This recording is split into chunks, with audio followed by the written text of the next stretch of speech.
Hey everybody, what is going on? I hope you guys are all doing well, and welcome to another tutorial video. In this video, I'm going to be explaining to you guys how you can add the logo of your store onto your tab on Shopify, or in other words, how you can add a fav icon to it. So let's get right into it. Now, the fav icon is the icon that appears on browser tabs, and also that appears next to the URL or the buttons on the search engine when you search for a certain website. So for example, for the Facebook tabs and the search engine results, it's going to be the Facebook logo. For Google, it's going to be the Google logo, etc., etc. Now you can very easily change this. All you need to do is access your theme settings, and from there you can change it to whatever you want.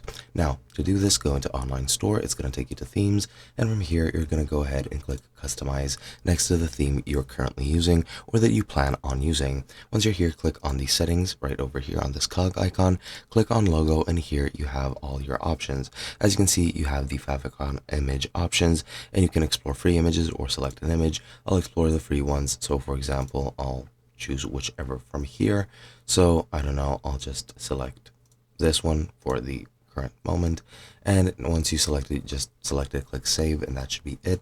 You can click here to change it. You can select from your library, explore other free images, connect dynamic sources, or you can remove it entirely if you wanted to just completely remove the fav icons from your sites. But in all essence, that is pretty much it. Just click save and you're pretty much good to go. And that's pretty much it. Hope you guys enjoyed, and I'll be seeing you guys in another video.